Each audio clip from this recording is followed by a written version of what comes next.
Olá, amigos! Estamos iniciando o programa Esclarecimentos Oportunos. Nosso programa é uma realização da Sociedade Espírita Francisco de Assis, casa sediada na cidade de São Paulo.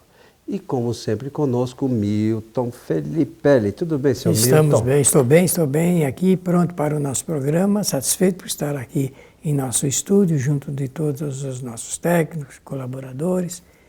E vamos pronto aí para realizar mais um programa Esclarecimentos Oportunos. Pela oportunidade, desejar a todos os nossos amigos ouvintes, assim como os espectadores, que os bons espíritos nos ajudem sempre. Bom, senhor Milton, vamos aqui atender a mais uma solicitação que diz assim: gostaria de saber se todos os espíritos se preocupam com as suas encarnações, ou reencarnações, como alguns podem dizer.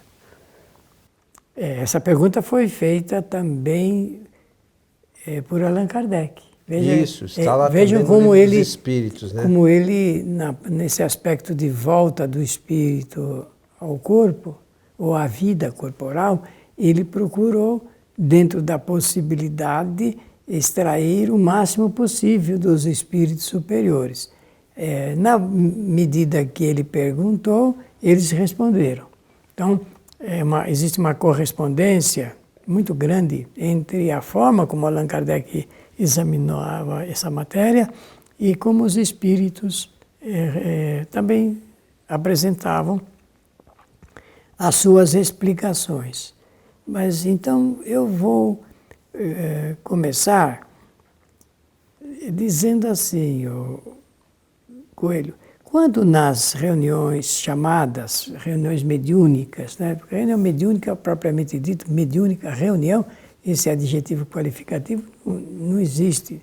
Mas como se costumou chamar as reuniões de mediunidade nas casas espíritas, que é um momento de relacionamento entre os homens e os espíritos através das suas manifestações, quando nessas reuniões, e você sabe muito bem disso, os espíritos demonstram, na conversação com eles a gente percebe, eles não têm noção de que estão desencarnados. Muitos não mesmo. Eles não têm noção, para eles é uma coisa estranha a gente falar disso, e às vezes até muito dificultoso você iniciar um diálogo com o espírito quando ele pensa ou sente ou desenvolve pensamentos de que ainda está na vida material, na vida corporal. Então, esse fenômeno, do lado de lá, ele é igual a essa situação dos espíritos que entram na faixa da encarnação. Porque, para responder essa pergunta, primeiro nós temos que dar uma explicação que nós demos em um programa anterior por absoluta necessidade. Então, hoje, talvez seja interessante a gente começar dizendo o seguinte: você sabe quais são os espíritos que vão encarnar na sua família? Se você é pai, se você é mãe, se é avó, você sabe como é que funciona isso? Porque muitos espíritos dizem assim: eu não pedi para nascer. Pode não ter pedido mesmo, mas é que a encarnação ou reencarnação é uma lei natural, é uma lei divina, uma lei do Criador, uma lei de Deus, para propiciar ao espírito novas oportunidades dele seguir em frente a sua escalada evolutiva. São 5 as leis prioritárias naturais, e nós sempre falamos aqui, desde o trabalho feito por Antônio Coelho Filho como laboratório na comunicação, do curso Espiritismo Agora. São 5 as leis prioritárias: a lei de imortalidade, a lei de evolução, a lei de reencarnação, a lei de livre-arbítrio e a lei de causalidade, ou causa e efeito. Então, olha, imortalidade, evolução, reencarnação. elas estão e se implicam mutuamente, essas leis. Aqui envolve todas a causalidade, a lei de causa e efeito. A gente aprendeu isso. Então a reencarnação é uma lei natural, é uma lei natural. Se ela é natural, o seu acontecimento não é provocado, é naturalmente acontece. Mas essa palavra naturalmente que eu estou salientando aqui, ela tem uma ligação, um envolvimento forte com o aspecto do magnetismo. Os espíritos ficam ligados magneticamente e uns atraem outros. Mas como é que funciona isso? Funciona por causa dos relacionamentos de vidas anteriores. O relacionamento de vidas anteriores provoca essa atração magnética entre os espíritos. Se eles quiserem se separar, se destacar uns dos outros, não existe essa possibilidade porque estão atados pelas ocorrências morais do passado. Vejam como é importante o nosso relacionamento entre nós, seres humanos, para que a gente não promova muito esse sentido de ligações por pendências. Então, quando chega o momento da encarnação, para onde se encaminham os espíritos que devem reencarnar? Se encaminham justamente pela linha de atração magnética aos espíritos com os quais ele necessita solver essas pendências do passado. Quando a gente vê uma família reunida, a gente está vendo espíritos ligados magneticamente às linhas do seu passado encarnatório. Ah, mas aqui na nossa casa não tem nenhum problema. Não pode dizer isso, porque sempre existem pendências, e quanto mais pendências nós deixarmos para trás e aumentarmos, lá mais na frente nós teremos outra fonte de ligação por processos de atração magnética. É assim que o espírito é atraído para a família, para o grupo familiar ou o grupo social em que ele vai reencarnar. Mas todos sabem disso? Olha, agora, na resposta que Allan Kardec obteve a essa pergunta foi isso. Não, meu filho, nem todos. Tem alguns que são totalmente indiferentes em relação a isso. Muitos nem sabem o que é isso, que é essa atração magnética. A verdade é a seguinte: ele é atraído para o complexo. Ele é atraído. Por isso que muitos dizem, mas eu não pedi para nascer. É que ele é arrastado em decorrência às pendências do passado. Ele não pediu mesmo, porque ele não tem o departamento da reencarnação. Não existe isso, é uma fantasia no meio espírita. Ele não vai bater a porta ou ficar na fila esperando a sua vez. Não é assim. É por necessidades espirituais que os espíritos ficam galvanizados e atraídos para esse complexo da encarnação.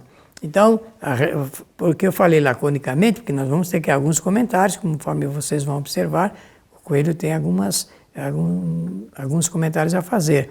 Mas então a resposta lacônica seria não, nem todos os espíritos sabem e vão reencarnar.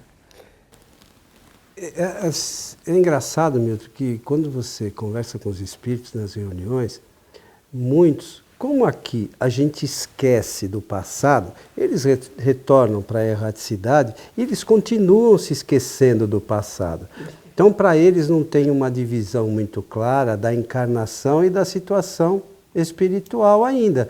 Muitos, como você já mencionou, e nós já falamos aqui em outras ocasiões, eles se supõem ainda vivos, né? Encarnados. Vivos, que eu digo, é encarnados.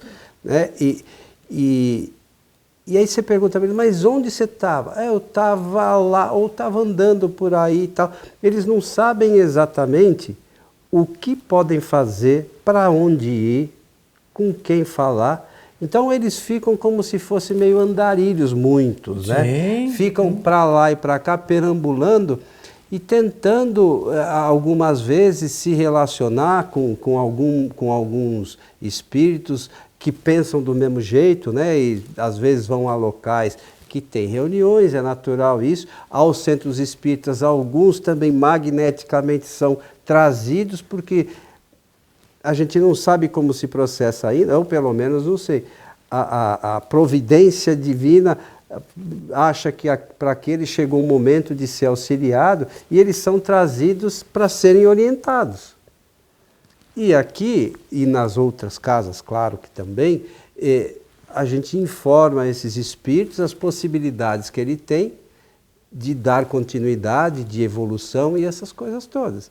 Mas o grande drama é que a gente tem que lembrar que a maioria de nós ainda somos espíritos imperfeitos, quase todos. Né? Opa, vivemos num planeta de provas e expiações. Pois é, e somos espíritos todos imperfeitos. A grande maioria não tem conhecimento sequer da situação espiritual. Então, às vezes a gente, alguns aqui encarnados, estão aqui encarnados, nem pensam na situação espiritual, desencarnam, voltam para o mundo espiritual e eles continuam achando que são, Vejam, meus amigos, a situação, né? A importância do trabalho espírita, do esclarecimento espírita.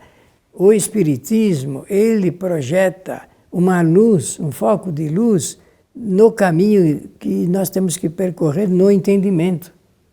Então, o espiritismo dá condições da gente compreender tudo isso. Coelho falou, agora mesmo, de um espírito ou de muitos espíritos que comparecem por obra da iniciativa e do trabalho dos espíritos protetores. Essa é uma alternativa, Eu vou mostrar outra, porque ficará mais fácil da gente juntando e perceber como são as coisas. Na década de 90, eu realizava alguns trabalhos de diálogo com os espíritos, quando no diálogo entre os espíritos a serem dialogadores, apareceu um rapaz, eu digo rapaz pela forma como ele disse que era a sua vida, não é? Um rapaz baiano, de Salvador, na Bahia. Eu falei, porque sempre o dirigente, ele quer saber como que o espírito chegou até aquele local. Isso é um indicativo importante para ele começar a conversação com o espírito. Então eu perguntei para ele onde que ele se encontrava. Ele disse que estava lá na Bahia, na cidade de Salvador. Eu falei, então, a ele, mas como é que você chegou até aqui? Ele falou, como? Eu tomei o ônibus. O que ele quis dizer? Que tinha lá um ônibus em Salvador, na Bahia, que viria para São Paulo. E ele, com os outros passageiros, entrou no ônibus, porque ele se achava ainda encarnado. E ele entrou no ônibus, deve ter sentado no colo de alguém, né? Porque às vezes o espírito não vê a pessoa física, né? Então ele veio até São Paulo. Mas aí eu perguntei, mas como é que você chegou aqui? Porque nós estávamos em Guarulhos. Como é que você chegou aqui, nessa casa? Ele falou, olha, eu desci do ônibus em São Paulo e andei muito. Até num lugar que eu encontrei essa moça que entrou aqui também. Então o que aconteceu? Ele, em um determinado momento, divisou alguém da sua simpatia e ele então acompanhou aquela moça ou aquela senhora, porque eu nunca procurei saber esse assunto, e ele entrou lá na casa espírita, no centro espírita. Foi assim que ele chegou lá. Então ele não chegou por vontade própria, querendo realmente ser esclarecido espiritualmente, nem nada. O que estava ali era diante de uma situação, porque esse espírito até não é difícil iniciar a conversação para elucidá-lo. Entretanto, o final da elucidação não é numa reunião só que a gente consegue fazer.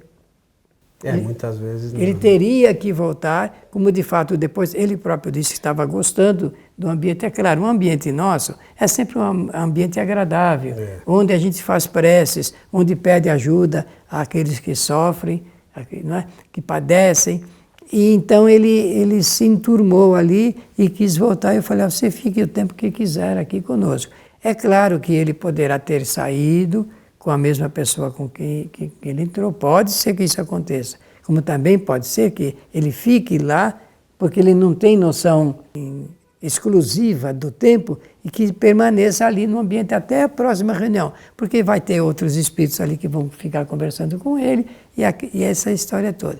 Nós passamos do assunto reencarnação para o assunto da sessão espírita, mas eu acho importante porque a gente aprende muito com isso.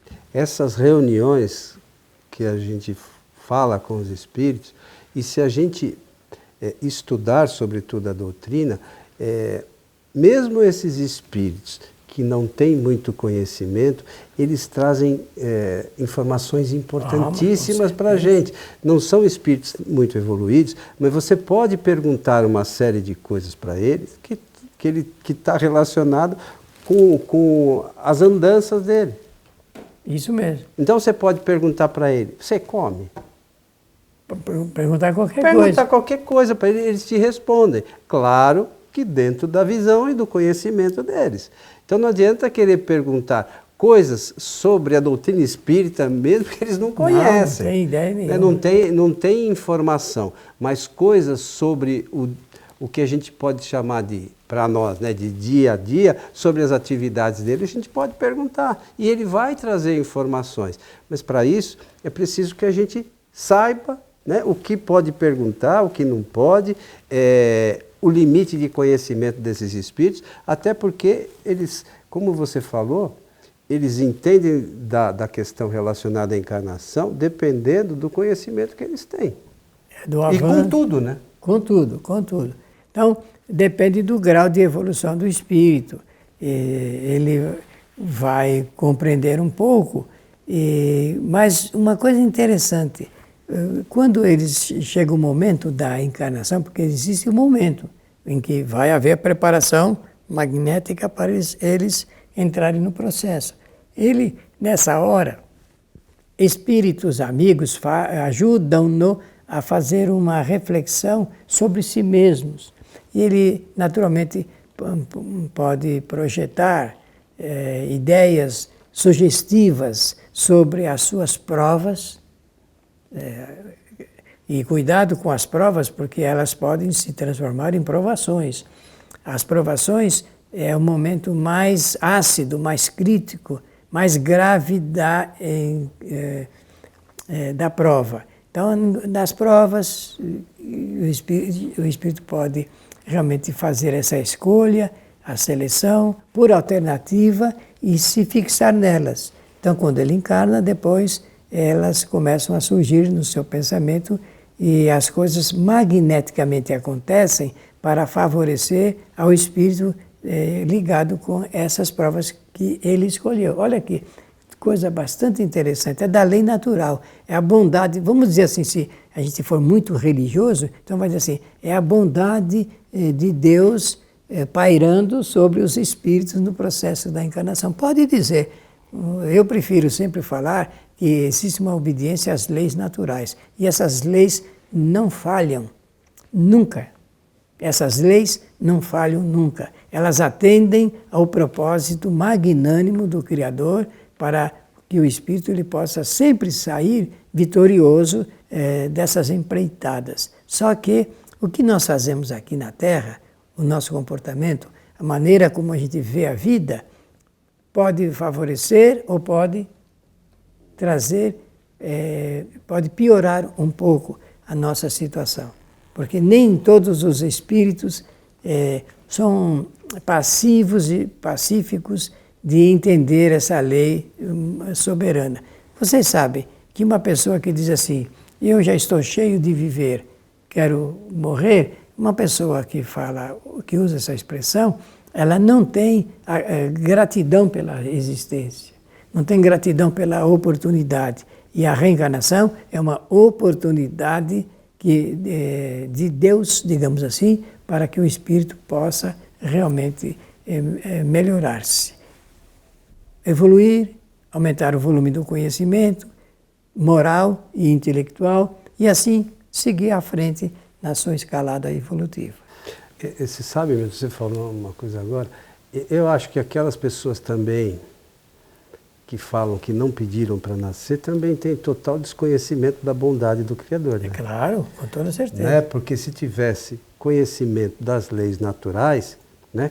Teria gratidão. Teria gratidão, que a reencarnação é uma oportunidade maravilhosa de a gente se redimir, de a gente evoluir, de dar passos no caminho da perfeição relativa.